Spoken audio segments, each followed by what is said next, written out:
ऐसी न्यूज़ हमें नहीं पढ़नी है।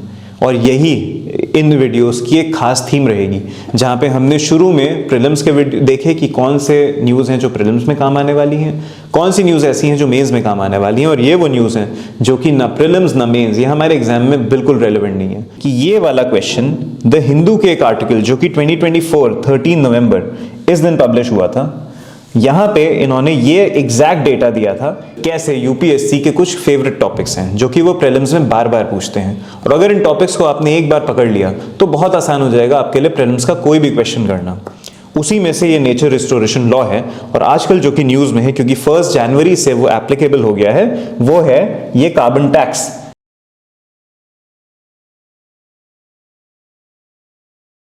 पाँच महीने और 27 दिन, सिर्फ इतना ही टाइम रह गया है आपके यूपीएससी 2026 एग्जाम में।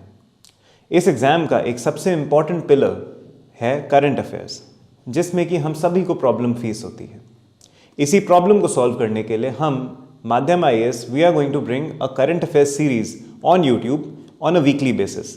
तो हम हर हफ्ते की important news for your UPSC prelims 2026 exam लेके आएंगे। साथ ही साथ ये बताएंगे कि कौन सी न्यूज़ आपके मेंस एग्जाम के लिए इंपॉर्टेंट है और कौन सी न्यूज़ आपके लिए नहीं इंपॉर्टेंट है। इस सीरीज़ की शुरुआत आज जनवरी 2026 के पहले हफ्ते के करंट अफेयर्स से हम करेंगे। तो आइए देखते हैं, लेट्स सी कि पिछले पूरे हफ्ते में जनवरी में क्या इंपॉर्टेंट रहा है जो कि आपके प्रीलिम्स में पूछा जा सकता है। लेकिन उसके पहले हम ये भी देख लेते हैं कि कैसे यूपीएससी एग्जाम इटसेल्फ न्यूज़पेपर्स को डायरेक्टली प्रीलिम्स में पूछता है। आइए लेट्स स्टार्ट। सबसे पहले हम देखते हैं यहाँ पे यूपीएससी प्रीलिम्स 2025 का क्वेश्चन।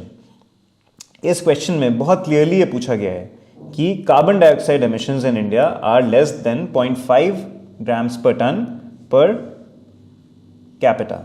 इसी तरह से दूसरा स्टेटमेंट इसमें दिया है कि in terms of CO2 emissions India rank second in the Asia Pacific region. और तीसरा, electricity and heat producers are the largest sources of CO2 emissions in India. तो प्रीलिम्स में ये 3 स्टेटमेंट्स दिए हैं जहां पे पूछा गया था कि which of the following are correct, 2 and 3, 2 only, 2 and 3 only और 1, 2 and 3। तो अब इसमें हम देखेंगे कि ये किसी टेक्स्ट बुक्स में से तो आ नहीं रहा है, ये किसी पर्टिकुलर सोर्स में से नहीं आ रहा है, तो ये कहाँ से आ रहा है। Let's see. अगर हम ध्यान दें तो देखेंगे कि ये वाला क्वेश्चन द हिंदू के एक आर्टिकल जो कि 2024 13 नवंबर इस दिन पब्लिश हुआ था, यहाँ पे इन्होंने ये एग्जैक्ट डेटा दिया था कि China is expected to emit 12 billion tonnes of carbon dioxide, India 3.2 billion tonnes, और इंडिया का पर कैपिटा एमिशन होने वाला है 0.6। एग्जैक्टली यही स्टेटमेंट हम देखते हैं कि प्रीलिम्स में इन लोगों ने इसको सीधा लिफ्ट करके पूछ लिया कि less than 0.5 tonne per capita, जो कि एक गलत स्टेटमेंट है क्योंकि इंडिया का 0.6 है। और यही हमारे करंट अफेयर्स के लिए एक बड़ा पिलर बन जाता है कि हमें न्यूज़पेपर्स में से फैक्ट्स उठाने हैं, कुछ इंपॉर्टेंट फैक्ट्स जो कि हम आइडेंटिफाई करके आपको देंगे। यही इस सीरीज की बैकबोन होने वाले हैं और यही आपके प्रीलिम्स के उस स्टेटमेंट को हिट करने में आपकी हेल्प करने वाले हैं। So let's begin. पहला, इस हफ्ते की जो एक इंपॉर्टेंट न्यूज आई थी वो पिपरवा रिलिक्स से रिलेटेड थी। पिपरवा रिलिक्स से रिलेटेड पीएम का एक एडवर्टाइजमेंट आया है जो कि इंडियन एक्सप्रेस में आया था, जहां पे क्योंकि वो अलग अलग कंट्रीज में इनको एग्जिबिट किया जा रहा है तो उसको एडवर्टाइज कर रहे हैं मिनिस्ट्री ऑफ कल्चर। यहीं पे the light and the lotus relics of the awakened one, ये देख रहे हैं हम कि एड में लिखा था Piprahwa gem relics are a symbol of भगवान Buddha's timeless values of peace, compassion and heritage of humanity. तो बुद्धिज्म से रिलेटेड, बुद्धिज्म के रेलिक्स और उसके सिंबल्स से रिलेटेड कोई भी स्टेटमेंट प्रीलिम्स में आ सकता है जहां पे लाइट, लोटस, अवेकेंड वन, भगवान Buddha's timeless values, पिपरवा, piece, compassion, ये सारे कीवर्ड्स को यूज करके कोई भी क्वेश्चन बनाया जा सकता है। तो ये न्यूज हमारे लिए इंपॉर्टेंट है, स्पेशली फॉर योर प्रीलिम्स। आगे हम देखते हैं एक और एडिटोरियल जो कि इस हफ्ते आया था, जहां पे in attention to hi-tech minerals is showing, ये धीरज नैयर जी का आर्टिकल आया था इंडियन एक्सप्रेस में, जहां पे इन्होंने क्लियरली इस बारे में बात करी कि कैसे यूएस लेड पैक्ट सिलिका, जो कि एक नया इनिशिएटिव है to secure supply chains in critical minerals, energy, semiconductors and AI, इसमें इंडिया नहीं आता है। इसके अलावा इन्होंने बताया कि चाइना को काउंटर करने के लिए और इंडिया को एक्सक्लूड करने के रीजंस क्या हैं। तो बेसिकली इसकी जो 9 मेंबर कंट्रीज हैं पैक्ट सिलिका की, जिसमें कि आ रहे हैं हमारे US, Japan, south Korea, Singapore, UK, Netherlands, Israel, UAE and Australia. ये हमें पता होने चाहिए, क्योंकि ये इस साल के प्रीलिम्स में पूछ सकते हैं कि पैक सिलिका में कौन कौन सी कंट्रीज हैं जो इन्वॉल्व हैं, और ये बात कि इंडिया नहीं इन्वॉल्व है। तो प्रीलिम्स के लिए ये वाला पार्ट इस आर्टिकल का बहुत इंपॉर्टेंट है। इस आर्टिकल के अंदर मेन से रिलेटेड भी कुछ डायमेंशंस निकल के आएंगे कि क्यों इंडिया को इसमें नहीं लिया गया है, इंडिया को एक्सक्लूड क्यों किया गया है। बेसिकली इंडिया को एक्सक्लूड किया गया है according to US because India does not bring anything to the table, क्योंकि ये एक बेसिकली सिलिका या सिलिकॉन की सप्लाई चेन से रिलेटेड एक इनिशिएटिव है। इंडिया अभी भी इस सप्लाई चेन के फ्लो में बहुत ही नेसेंट स्टेज पे है, बहुत ही यंग और जूनियर स्टेज पे है, तो इसीलिए हमें इसमें उन्होंने इंक्लूड नहीं किया है। फ्यूचर में जैसे जैसे हमारा सेमीकंडक्टर मिशन आगे प्रोग्रेस करेगा और हमारे और सेमीकंडक्टर फैब्रिकेशन और डिज़ाइनिंग के प्लांट्स यहाँ पे लगेंगे, वैसे वैसे we have a higher chance of becoming a part of this partnership. तो अगेन ये भी एक इंपॉर्टेंट न्यूज़ थी जो हमें प्रीलिम्स के लिए देखनी चाहिए। इसके अलावा हमको एक और चीज़ है जो देखना चाहिए, और देखिए कैसे यूपीएससी न्यूज़पेपर को डायरेक्टली अपने एग्जाम के क्वेश्चंस में यूज़ कर सकता है और लिफ्ट करता है, और ये किसी भी पर्टिकुलर बुक से नहीं आते हैं। उसका एक बहुत क्लियर एग्जाम्पल इस क्वेश्चन में है जो कि 2022 प्रीलिम्स का क्वेश्चन है। यहाँ पे सिस्टम ऑफ राइस इंटेंसिफिकेशन से रिलेटेड पूछा है कि सिस्टम ऑफ राइस इंटेंसिफिकेशन क्या है, in which alternate wetting and drying of rice field is practice. It results in reduce seed requirement, reduce methane production and reduce electricity consumption. तो ये 3 statements दे दिए गए हैं और ये पूछा है कि कैसे ये स्टेटमेंट्स हमारे reduced system of rice intensification में उनका रिजल्ट होते हैं या नहीं होते हैं। और यहाँ उन्होंने पूछा था कि 1 and 2 है, 2 and 3 है, 1 and 3 या 1, 2 and 3। इसी को एग्जाम्प्लीफाई करने के लिए कि कैसे न्यूज़पेपर आर्टिकल्स प्रीलिम्स में हेल्प करते हैं, हम ये देख सकते हैं। ये आर्टिकल इंडियन एक्सप्रेस में आया है, how rice farmers can cut methane and make money off it.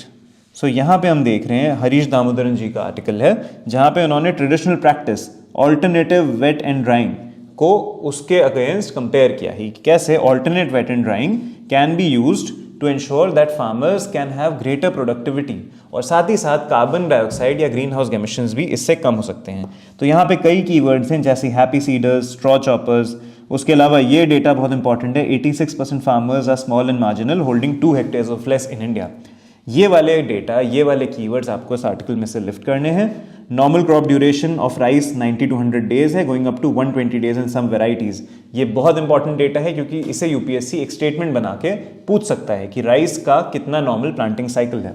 उसके अलावा यहाँ पे ये बहुत इंपॉर्टेंट है that carbon dioxide produces methane, a potent greenhouse gas with 28 times the global warming potential than CO2 over 100 years. यानी carbon dioxide से 28 गुना ज़्यादा greenhouse gas warming potential है मीथेन का।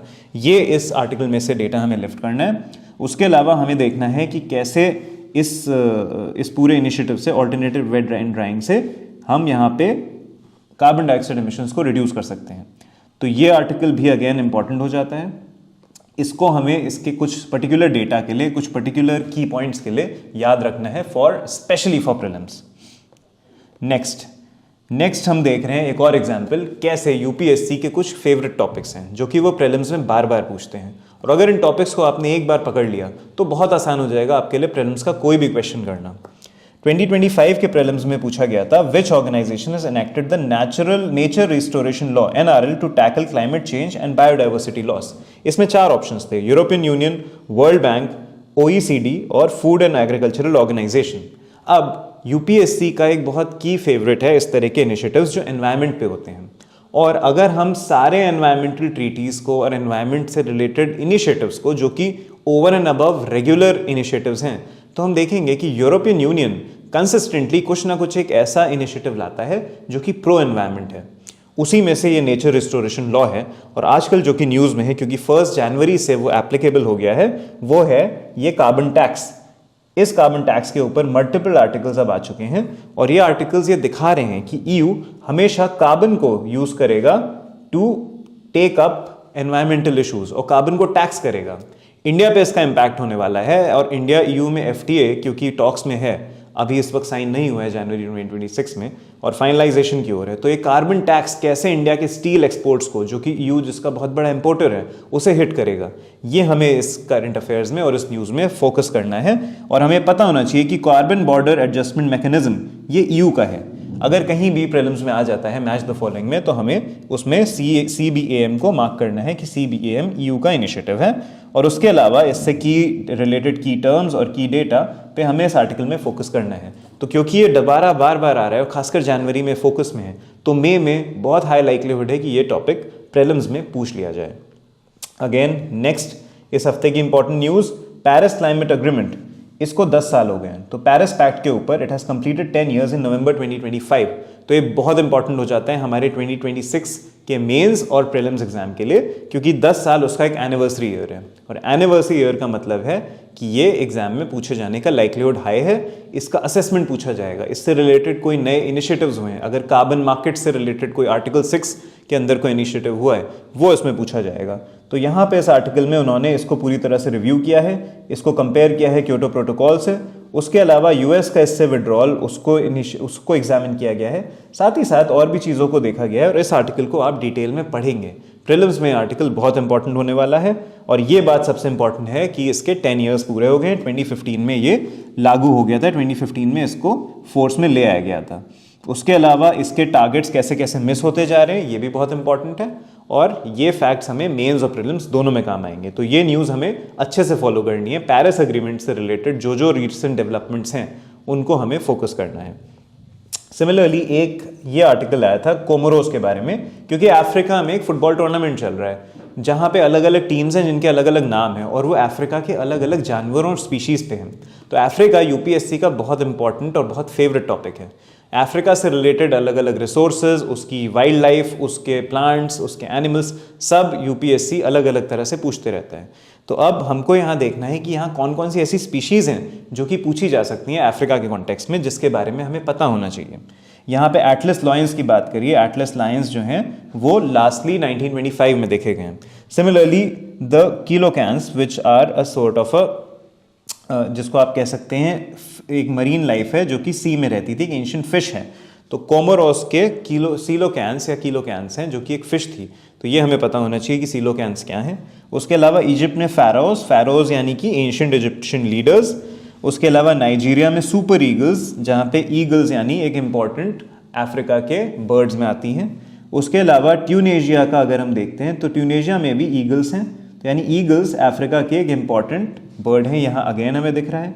सेनेगल में तिरंगा लायंस, तिरंगा का मतलब हॉस्पिटैलिटी है, और लायन अगेन अफ्रीका का एक बहुत इंपॉर्टेंट एनिमल है। फिर जाम्बिया में चिपोलोपोलो यानी copper bullets is name after one of the countries biggest exports copper. अब बहुत आराम से यूपीएससी जाम्बिया से रिलेटेड ये फैक्ट पूछ सकता है कि कॉपर का one of the largest producers कौन है। तो जाम्बिया ने अपनी टीम का नाम ही चिपोलोपोलो रखा है, यानी कॉपर बुलेट्स। सो यहाँ पे बहुत क्लियरली दिख रहा है। बेनिन की टीम का नाम है द चीताज। तो अब ये क्या है कि ये चीता की इंपॉर्टेंस को दिखाता है कि कैसे अफ्रीका में चीता एक बहुत इंपॉर्टेंट कीस्टोन स्पीशीज है। अगेन अल्जीरिया में the fennec foxes named after small desert foxes, the smallest foxes in the world. तो यानी डेजर्ट में फॉक्स एग्जिस्ट करती हैं, लोमड़ी डेजर्ट में रहती हैं, ये हमें यहाँ से पता लग रहा है। फैल्कन अगेन एक बर्ड है जो कि हमें अफ्रीका के सब सहारन रीजन्स में मिलती है, उस पर एक टीम है। और मोज़ाम्बिक में the mambas are highly venomous and very fast snakes जो कि मोज़ाम्बिक में मिलते हैं। तो अब हम देख रहे हैं कैसे ज्योग्राफी और एनवायरनमेंट यहाँ पे इंटरप्ले कर रहा है इन टीम्स के नाम में, और यही UPSC as a fact next year prelims में पूछ सकता है। तो ये आर्टिकल भी आपके लिए इंपॉर्टेंट है, इसमें से इन सारे हाईलाइटेड कीवर्ड्स के आप नोट्स बनाएंगे। नेक्स्ट प्रगति को 10 ईयर्स पूरे हो गए हैं। प्रगति बेसिकली गवर्नमेंट स्कीम्स को रिव्यू करने का एक मैकेनिज्म है जो कि ई गवर्नेंस का एक बहुत बड़ा इनिशिएटिव है, और इसके अब 10 ईयर्स हो चुके हैं।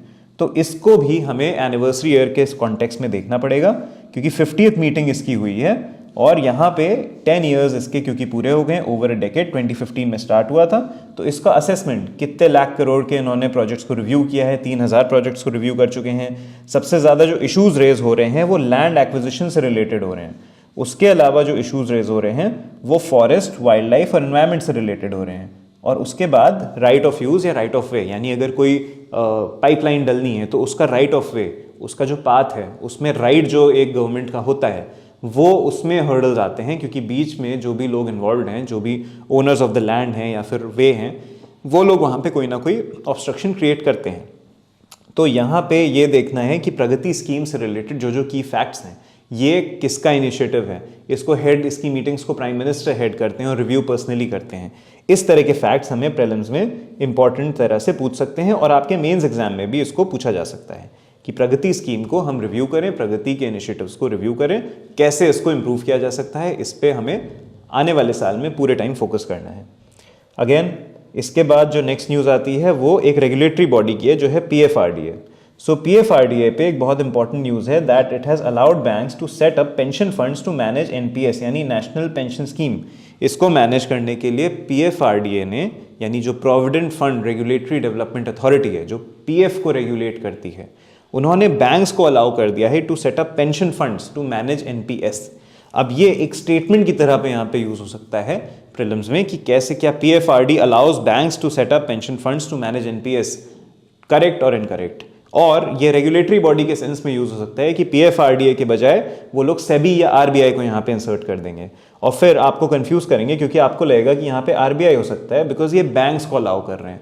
तो RBI बैंक्स की रेगुलेटरी बॉडी है, बट यहाँ पे अगर आपने न्यूज़ पढ़ी है तो आप ये स्टेटमेंट कभी गलत नहीं करेंगे कि PFRDA अलाउ कर रहा है बैंक्स को to set up pension funds to manage NPS, क्योंकि कोर सब्जेक्ट पेंशन फंड्स का है और पेंशन फंड्स रेगुलेट करता है PFRDA।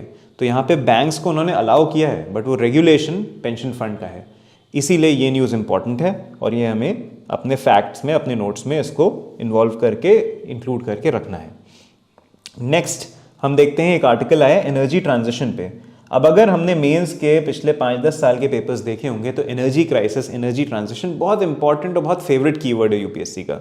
तो ये पर्टिकुलर न्यूज़ हमारे यूपीएससी 2026 मेंस एग्जाम के लिए बहुत इंपॉर्टेंट है कि energy transition will need more than chasing the sun और द विंड, यानी सोलर और विंड एनर्जी के बियॉन्ड हमें सोचना पड़ेगा। इंडिया की रिन्यूएबल एनर्जी की कैपेसिटी जो है वो काफ़ी इंप्रूव हो चुकी है, 180 गीगावाट सोलर और विंड क्रॉस कर चुका है। तो यानी अब कैपेसिटी का इशू नहीं है, अब हमारी इंस्टॉल्ड कैपेसिटी इनफ है। अब इशू जो आ रहा है वो 3 चीज़ों का है। सबसे पहला कि डिस्ट्रीब्यूशन रिफॉर्म, हमारे डिस्ट्रीब्यूशन सेक्टर में जो इश्यूज़ हैं, जो लेगेसी इश्यूज़ हैं वो।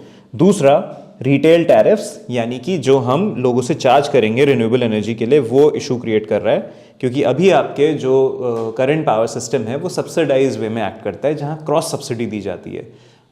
एक्सपेंसिव जो लोग हाई वैल्यू कस्टमर्स है जैसे इंडस्ट्रीज़ या बड़े हाउस होल्ड्स, इनसे अच्छे से जो टैरिफ है वो लिया जाता है और फार्मर्स को, उनको इसमें सब्सिडी दी जाती है। तो basically the industrial sector is subsidising the agricultural sector. लेकिन आने वाले टाइम में जैसे जैसे सोलर रूफटॉप एनर्जी का उपयोग हो रहा है, बड़े बड़े कॉर्पोरेट्स ग्रीन एनर्जी की ओर ट्रांजिशन कर रहे हैं, तो फिर वहाँ से आने वाली रेवेन्यू डिस्कॉम्स के लिए, डिस्ट्रीब्यूशन कंपनीज के लिए कम हो जाएगी, जिस वजह से हम एग्रीकल्चर में सब्सिडी देने में भी हमें इशू क्रिएट होगा। तो ये रिन्यूएबल एनर्जी की वजह से आने वाला एक फ्यूचर चैलेंज है, वो है। और थर्ड होलसेल मार्केट रिफॉर्म्स, जहाँ पे हम इन्वेस्टमेंट को और उसकी प्राइस को, उसकी डिमांड सप्लाई को सेट कर पाएँ कि रिन्यूएबल एनर्जी को कैसे हमें मार्केट करना है, कैसे उसको अच्छे से एफिशिएंटली एक इकोनॉमिक सिस्टम में लाना है। तो एनर्जी ट्रांजिशन से रिलेटेड ये आर्टिकल बहुत इंपॉर्टेंट है, इसके कीवर्ड्स हमें देखना है। हम उदय स्कीम को और RDSS, इन दोनों स्कीम्स को डिटेल में जाके इसकी वेबसाइट से पढ़ेंगे। उज्ज्वल डिस्कॉम अश्योरेंस योजना, जहाँ पे डिस्कॉम्स को सपोर्ट किया गया है ताकि वो अपने पुराने ड्यूज़, जो उनके पुराने बकाया उन पे डेट है, जो लोन्स हैं, वो किसी तरह से उसको पार पा सकें, उसको वो किसी तरह से सेटल कर सकें। तो इन स्कीम्स पे हमें ध्यान देना है और ध्यान देना है कि एनर्जी ट्रांजिशन से रिलेटेड क्या क्या कीवर्ड्स हैं जो मेंस एग्जाम में स्पेशली काम आने वाले हैं। अगेन ये हमारे मेंस का सेक्शन है जहाँ पे हम navigating a world without reforms, ये C राजामोहन सर का आर्टिकल है जो कि बहुत इंपॉर्टेंट है अगर आपको करंट वर्ल्ड ऑर्डर के बारे में समझना है, क्योंकि यूएस की, इन्होंने मेंशन किया है, यूएस की नेशनल सिक्योरिटी स्ट्रैटेजी 2025 नई आई है जो कि इंटरनेशनल रिलेशंस में उनके पूरे पर्सपेक्टिव को शो कर रही है। इस स्ट्रैटेजी में उन्होंने रूल्स बेस्ड इंटरनेशनल ऑर्डर, उसको कहा है कि ये एक, बहुत क्लियरली इन्होंने डिसमिस किया है इसको और कहा है एक लिबरल इल्यूजन है। तो लिबरल इल्यूजन कहने का मतलब है कि ये कोई रेलेवेंट चीज़ नहीं है, रूल्स बेस्ड इंटरनेशनल ऑर्डर को ही उन्होंने पूरी तरह से नकार दिया है एक तरह से। तो ये आने वाले टाइम में इंटरनेशनल रिलेशंस को यूएस के पर्सपेक्टिव से, जो कि one of the biggest super powers of the world है, उसको डिफाइन करेगा कि कैसे वो हर कंट्री से डील कर रहे हैं। इसी में इन्होंने इस बात को एक्नॉलेज किया है कि कैसे rules based the international order offers 2 lessons for India. One है कि कोई भी ग्लोबल नॉर्म किसी स्टेट की टेरिटोरियल इंटीग्रिटी को नहीं गारंटी करते हैं। दूसरा, टेरिटोरियल सॉवरेनिटी कोई प्रिविलेज नहीं है जो इंटरनेशनल कम्युनिटी देती है, बल्कि ये एक पॉलिटिकल ट्रेजर है that must be nurtured and secured. तो यानी कि सॉवरेनिटी का जो एस्पेक्ट है, सॉवरेनिटी दूसरे देश रिकॉग्नाइज करें, उससे ज़्यादा ये इंपॉर्टेंट है सबसे पहले कि हमारी इंटरनल जो पॉलिटिक्स है उसमें हम उसे प्राइमेसी दें, उसको रिकग्निशन दें। तो यहाँ पे यूएस ने जैसे अलग अलग कंट्रीज़ को एनेक्स किया, रशिया ने क्रीमिया को एनेक्स किया है, या फिर यूक्रेन का इन्वेजन किया है, और सोमाली लैंड जिसको इजराइल ने रिकॉग्नाइज किया है, ये सारी चीज़ें ये रियलाइज़ करा रही हैं हमें कि कैसे सॉवरेनिटी एक एक्सटर्नल एस्पेक्ट भी बनता जा रहा है, क्योंकि कोई दूसरा देश अचानक से एक टेरिटरी को रिकॉग्नाइज कर दे रहा है, जिस वजह से उस कंट्री की इंटरनल पॉलिटिक्स अफेक्ट करेंगी। यानी हमें इंटरनली बहुत स्ट्रांग होना है, भले ही बाकी दुनिया हमारी कंट्री को अगर कल को वो इंडिया को नाम इंडिया 1, इंडिया 2, इंडिया 3 कर दें, लेकिन हमको ये नहीं ध्यान देना है, हमें इंटरनली अपनी पॉलिटिकल विल और पॉलिटिकल स्ट्रेंथ को और ज़्यादा एनहांस करना है। तो ये आर्टिकल हमारे मेंस के लिए बहुत इंपॉर्टेंट था, इसको डिटेल में पढ़ेंगे। ये एक अच्छी केस स्टडी है इस आर्टिकल में, जहां बिहार की सासाराम जेल के बारे में बताया गया है कि कैसे यहाँ पे एक स्कीम चल रही है जिसका नाम है मिशन विहान, और यहाँ पे क्रिकेट क्लासेस और एग्जाम्स ये जेल के अंदर कराए जा रहे हैं, ताकि प्रिजनर्स को एक तरह से खाली पनिश ही नहीं, रिफॉर्म किया जा सके, और वो एक प्यूनिटिव हमारा क्रिमिनल जस्टिस सिस्टम से जाके रिफॉर्मेटिव बने। और ये एक बहुत अच्छा एम्पैथी का एग्जाम्पल है, बहुत अच्छा गुड गवर्नेंस और एथिकल गवर्नेंस का एग्जाम्पल है, जहाँ पे कि हम ऐसे ऐसे लोग जो कि बहुत ही ज़्यादा आप कह सकते हैं worst of the worst crimes में जो लोग इन्वॉल्व थे, उनको हम प्रोडक्टिव चीज़ों की ओर डाइवर्ट कर रहे हैं। पनिशमेंट तो उन्हें जो मिल रहा है वो मिल ही रहा है, उसके अलावा उन्हें थोड़ी प्रोडक्टिव चीज़ें भी सिखाई जा रही हैं। तो ये मिशन विहान एक अच्छी केस स्टडी इसके लिए बनता है। नेक्स्ट, ये बहुत इंपॉर्टेंट न्यूज़ है जो कि नेक्स्ट वीक भी पक्का न्यूज़ में रहने वाली है, और अगले हफ्ते हम इसे और डिटेल में कवर करेंगे कि इंदौर में, which is known as one of the most cleanest cities, वहाँ पे एक तरह से sewage has contaminated the drinking water, यानी जो पीने का पानी है जो पाइप से आ रहा है वो कहीं ना कहीं कंटैमिनेट हो रहा है सूवेज वाटर से, जो कि हमारे बेसिकली टॉयलेट का वेस्ट है। तो कहीं ना कहीं म्यूनिसिपल एडमिनिस्ट्रेशन की कुछ कमी है, म्यूनिसिपल इंफ्रास्ट्रक्चर की कुछ कमी है, और इससे रिलेटेड कई कीवर्ड्स हमें ध्यान देने पड़ेंगे। 73rd अमेंडमेंट ये इंपॉर्टेंट हो जाता है, 74th अमेंडमेंट ये इंपॉर्टेंट हो जाता है, स्पेशली 74th अमेंडमेंट, क्योंकि यहाँ पे हम देखेंगे कि म्यूनिसिपल एडमिनिस्ट्रेशन का कितना बड़ा ये एक लैक्यूना है, कितना बड़ा लॉस है, और साथ ही साथ हेल्थ एंड सैनिटेशन उससे रिलेटेड कितनी बड़ी क्राइसिस यहाँ पे क्रिएट हो गई है, और कितना बड़ा कॉन्ट्रडिक्शन है। ये हमारे मेंस एग्जाम का एक बहुत अच्छा इंट्रोडक्शन भी बन रहा है कि despite being the cleanest city of India, Indore has seen deaths due to contaminated drinking water. तो ये बहुत ही बड़ी आयरनी है कि हमारे देश का सबसे साफ शहर और वहाँ पे खराब और गंदे पानी से लोगों की और बच्चों की डेथ हुई। तो इसमें हमें डिटेल में देखना है इसकी केस स्टडी कि ये क्यों हुआ और इसके एग्जैक्ट पॉलिसी सोल्यूशंस क्या हैं जो कि हम अपने मेंस में यूज़ कर सकते हैं। अगेन एक और न्यूज़ है जो कि मेंस में बहुत इंपॉर्टेंट है, वो जोमेटो के सीईओ पे है। 31 दिसंबर और 1 जनवरी को जोमेटो, ब्लिंकिट, इन सब के स्टाफ ने, कुछ लोगों ने स्ट्राइक का अनाउंसमेंट किया था। हाउएवर उस स्ट्राइक को जो जोमेटो के सीईओ हैं उन्होंने पॉजिटिवली नहीं लिया और उस बारे में उसको काफ़ी हद तक नेगेट किया कि उस पर उसका कोई इम्पैक्ट ही नहीं आया, हम लोग अपना काम करते रहे। तो ये थोड़ा सा एथिकल कैपिटलिज्म और कंपैशनेट कैपिटलिज्म उसमें ये आ जाता है। तो यहाँ पे हमको इसको यूज़ करना है कि कैसे डिस्पाइट बीइंग द सीईओ हमको अगर किसी के वर्कर्स के राइट हैं, जो कि राइट स्ट्राइक है, जो कि is one of the legal rights जो कि वो यूज़ कर सकते हैं, उसको अक्नॉलेज करना है positively rather than dismissing it. तो यहाँ पे दो चीज़ें इंपॉर्टेंट हो जाती हैं, एक होता है एथिकल कैपिटलिज्म, दूसरा यहाँ पे आ रहा है लेबर कोड्स जो कि नए अभी लागू हुए हैं, जिसमें गिग वर्कर्स को बहुत सारी सोशल सिक्योरिटी, बहुत सारे राइट्स दिए गए हैं। तो ये यहाँ पे इस कॉन्टेक्स्ट में इंपॉर्टेंट है न्यूज़, इसको हम एक मेंटल नोट बना के अपने पास रखेंगे और याद रखेंगे कि ये एग्जाम्पल में यूज़ हो सकता है नॉन एथिकल कैपिटलिज्म के, साथ ही साथ लेबर कोड्स के वायलेशन के, या फिर लेबर कोड्स में अगर कोई गैप है जिस वजह से वो स्ट्राइक नहीं कर पा रहे गिग वर्कर्स, उसको हम इसमें एड्रेस कर सकते हैं, खासकर अपने मेंस के एग्जाम में। नेक्स्ट, इंडिया मैन्युफैक्चरिंग हिट अ 2-year लो इन दिसंबर। अब हम देखते हैं उन न्यूज़ को जो कि हमें अपने एग्जाम में बिल्कुल भी नहीं पढ़नी है। तो ये इंपॉर्टेंट है कि हम क्या नहीं पढ़ें ज़्यादा, रादर देन नोइंग कि हम क्या पढ़ें, क्योंकि नहीं पढ़ने वाली चीज़ों में हम अपना टाइम वेस्ट करते हैं। और इस तरह की न्यूज़ जो कि मोमेंट्री हैं, इसे क्यों नहीं पढ़ना है, क्योंकि ये चेंज होता जाएगा। जब तक आपका एग्जाम 2026 में आएगा ये कई बार चेंज हो चुका होगा, और ये न्यूज़ एक ट्रांजिशनल न्यूज़ है, ऐसी न्यूज़ हमें नहीं पढ़नी है। और यही इन वीडियोस की एक खास थीम रहेगी, जहाँ पे हमने शुरू में प्रीलिम्स के वीडियो देखे कि कौन से न्यूज़ हैं जो प्रीलिम्स में काम आने वाली हैं, कौन सी न्यूज़ ऐसी हैं जो मेंस में काम आने वाली हैं, और ये वो न्यूज़ हैं जो कि ना प्रीलिम्स ना मेंस, ये हमारे एग्जाम में बिल्कुल रेलिवेंट नहीं है। तो ऐसे न्यूज़ आर्टिकल्स को हम पॉइंट आउट करते रहेंगे और उन थीम्स को वक्त के साथ हम आइडेंटिफाई करते जाएंगे जिनमें हमें फोकस नहीं करना है। तो ये एक ऐसी थीम है जो ट्रांजिशनल है, जो चेंज होती जाएगी, इसमें ध्यान ही मत लगाइए, डोंट वरी अबाउट इट कि क्या है। हाँ, परचेजिंग मैनेजर्स इंडेक्स, इसके बारे में आपको पता होना चाहिए कि क्या है। बेसिकली ये परसेप्शन दिखाता है जो मैनेजर्स हैं किसी भी इंडस्ट्री के, उनका, कि इंडस्ट्री की हेल्थ कैसी है। तो एक परसेप्शन बेस्ड इंडेक्स है, हमें बस ये पता होना चाहिए कि यहाँ पे लोग परसेप्शन बताते हैं कि जो परचेजिंग मैनेजर्स हैं उनका उस इंडस्ट्री के प्रति क्या है। ये एग्जैक्ट डेटा पे नहीं बेस्ड है, ये एक परसेप्शन बेस्ड इंडेक्स है। तो बस इतनी सी बात जान के हम इस न्यूज़ को अवॉइड करेंगे। उसके बाद नेक्स्ट जो न्यूज़ अवॉइड करनी है, स्विस स्की रिजॉर्ट फायर। अब ये बार बार न्यूज़ में आ रही है कि स्विट्जरलैंड में एक स्की रिजॉर्ट में फायर आ गई और इस वजह से काफ़ी लोगों का डेथ हुई और काफ़ी जान माल का नुकसान हुआ। बट अगेन ये हमारे एग्जाम के लिए बिल्कुल नहीं इंपॉर्टेंट है, ऐसी न्यूज़ ये नहीं हमारे लिए इंपॉर्टेंट है, क्योंकि ना हमारी कंट्री के डिजास्टर मैनेजमेंट से रिलेटेड है और ना ही ये कोई क्लाइमेट चेंज से डायरेक्टली रिलेटेड न्यूज़ है। तो ये एक बेसिक इवेंट है जो कि कहीं भी हो सकता है और इसको लेकर हम नहीं बिल्कुल भी सीरियसली लेंगे। ये बहुत ही छोटी न्यूज़ है। कोई भी ऐसी न्यूज़ जो कि लार्जर वर्ल्ड को और लार्जर कंट्री को, स्पेशली इंडिया को इफेक्ट कर रही है, बस उस न्यूज़ पे ध्यान देंगे, वो भी फॉर अ लॉन्ग टर्म। तो फ़र्क वही है जो कि वेदर और क्लाइमेट में है। वेदर शॉर्ट टर्म है, वेदर चेंज होती है, वेदर छोटे से एरिया पे होती है। क्लाइमेट लॉन्ग टर्म है, लॉन्ग एरिया पे, लार्ज एरिया पे है। यूपीएससी के लिए current affairs are like following the climate, not following the weather.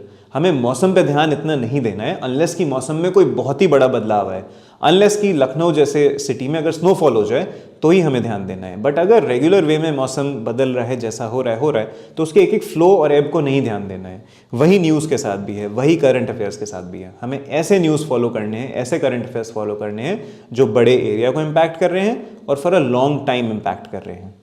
तो अगेन ये हमारे फिल्टर में पास नहीं होता है। तीसरा, एक और न्यूज़ मुझे आपको दिखानी थी जहां पे जीएसटी कलेक्शंस के बारे में पूछा गया है। कभी भी जीएसटी कलेक्शंस, टैक्स कलेक्शंस की न्यूज़ को हमें नहीं फॉलो करना है, इन फिगर्स पे ज़्यादा ध्यान नहीं देना है। जब टाइम आएगा, जब आपके मेंस आएंगे, जब आपका बजट आएगा, उसमें एक की डेटा आपको मिल जाएगा जो कि आपके एग्जाम में शायद एक स्टेटमेंट कभी यूज़ हो तो हो, वरना वो भी नहीं होने वाला है। ना कभी प्रीलिम्स में पूछने वाले हैं कि दिसंबर में जीएसटी की ग्रोथ कितनी हुई थी। तो ये बहुत इंपॉर्टेंट है कि आप कौन सी न्यूज़ नहीं फॉलो करते हैं। इस तरह की न्यूज़ हम नहीं फॉलो करेंगे, बिल्कुल अवॉइड करेंगे। Genius is knowing when to stop. और इस पूरी करंट अफेयर सीरीज की थीम यही रहेगी, to make you a genius. Genius in the sense कि क्या नहीं पढ़ना है ये हमें पता हो, और क्या पढ़ना है और उसमें से कितना सेलेक्टिव पढ़ना है हमें ये पता हो। तो ये हमारी पूरी थीम थी, ये हमारा आज का लेक्चर था। ये this covers the first week of January. अब जैसे जैसे second week of January, third week of January आता जाएगा, हम देखेंगे कौन सी थीम्स रिपीट हो रही हैं, कौन सी थीम्स बार बार आ रही हैं और कौन सी थीम्स प्रीलिम्स एग्जाम में, जैसे मैंने आपको दिखाया, उसमें बार बार आती हैं। और उसको हम डिटेल में देखेंगे, उन स्टेटमेंट्स को, उन फैक्ट्स को, उन डेटा को ध्यान देंगे। उसके अलावा हम करंट अफेयर्स को बस एक सरसरी नज़र से देखेंगे, मौसम पर ध्यान नहीं देंगे। We'll take care of the climate, not the weather. So wish you all a happy new year. Hopefully you liked the video. If you liked it, please give it a thumbs up, subscribe to our channel और follow करते रहिए series को जो कि है current affairs for UPSC exam for 2026. Thank you.